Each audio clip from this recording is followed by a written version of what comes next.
बेटा हम लोगों का जो अध्याय चल रहा है पूर्णांक।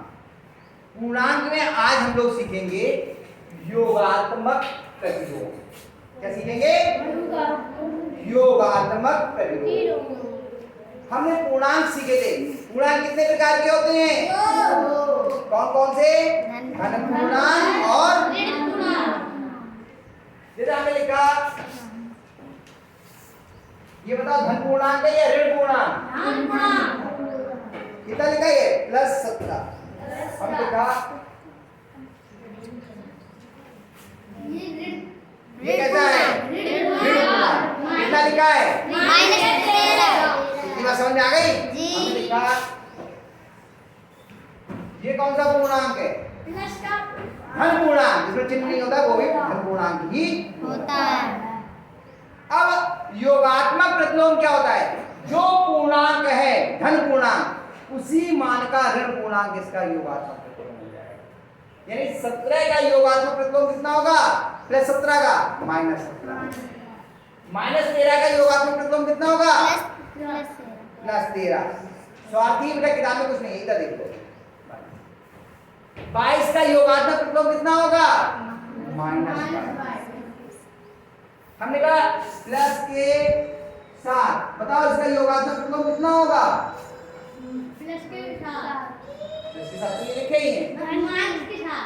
इसका योगात्मक प्रतिलोम कितना होगा? माइनस के साथ। आ रही बात समझ में? हमने कहा -17। बताओ इसका योगात्मक प्रतिलोम कितना होगा? +17। बेटा समझ में आ रही है आपकी? जी। आपको समझ आ रही पूरा? क्रांति आई है कि नहीं? नहीं। इतनी बातें समझ में आ गई? जी। तो अगला सवाल, अच्छा शून्य है, शून्य का योगात्मक प्रतिलोम कितना होगा? शून्य ही होगा, ना वो प्लस का होता है ना ही माइनस का। शोभित बैठिए बेटा, बैठिए आराम से। ठीक है, तो संख्या प्लस की होगी तो उसका योगात्मक प्रतिलोम माइनस का होगा, माइनस की होगी तो प्लस का होगा। और ध्यान रखना, जब हम दो योगात्मक प्रतिलोमों को जोड़ते हैं किसी संख्या में, उसका योगात्मक प्रतिलोम जोड़ते हैं तो उत्तर कितना आता है? 0। कितना उत्तर आता है? 0। देखो प्लस के 17 और माइनस के 17, बताओ कितना आएगा उत्तर? 17 से 17 का योगात्मक प्रतिलोम कितना है? माइनस का 17। समझ में आ गया? 0 का योगात्मक प्रतिलोम 0 होता है। जब किसी संख्या में उसी का योगात्मक प्रतिलोम जोड़ते हैं तो उत्तर कितना आता है? 0। ये बातें हमें समझ में आनी चाहिए। ठीक, अब हम लोग करते हैं अभ्यास को शुरू। अब निकालिए किताब और देखिए सवाल नंबर 4। देखिए क्या लिखा है? निम्नलिखित पूर्णांकों के योगात्मक प्रतिलोम लिखिए। पहला प्लस के 9 का शोभित, बेटा बहुत हंगामा कर रहा है, बैठिए आराम से। योगात्मक ऐसे पूरा लिखेंगे प्रतिलोम। बताओ कितना हो जाएगा? बराबर प्लस के 9 का योगात्मक प्रतिलोम कितना होगा? माइनस के 9। शाबाश, कितना होगा? दूसरा -21 का योगात्मक प्रतिलोम। बताओ कितना होगा?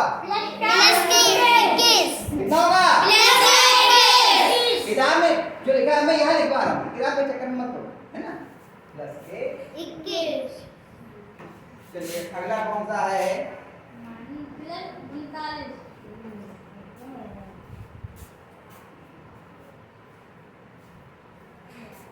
प्लस के 39। प्लस के 39 का योगात्मक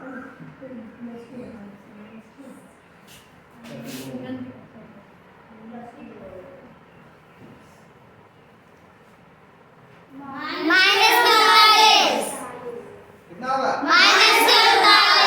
क्या आप आगे के सवाल सवाल कराऊं या आप लोग अपने आप घर से कर लेंगे? अरविंद कर लोगे? बाकी जो ये बचे 3 4 2 बचे हैं केवल, उन्हें कर लोगे?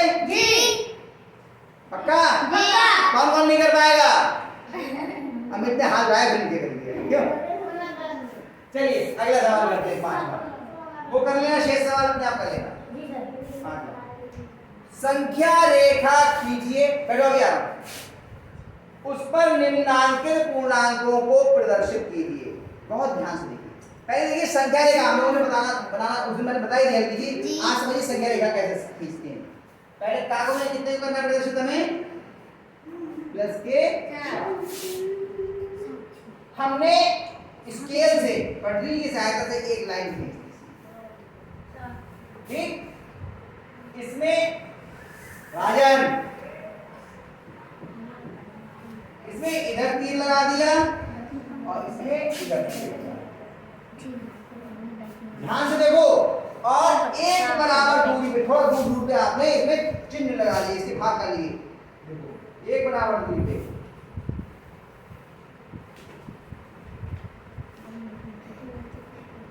इसके बीच में कहीं पे 0 लिख दिया। 0 से इधर कैसे होंगे? ऋण पूर्णांक -1 -2 -3 -4 +1 +2 +3 +4 +5 +6 +7 +8 +9। और आपको कितना प्रदर्शित करना है? 4 प्लस का 4, 4 नहीं प्लस का 4। कहाँ है प्लस 4?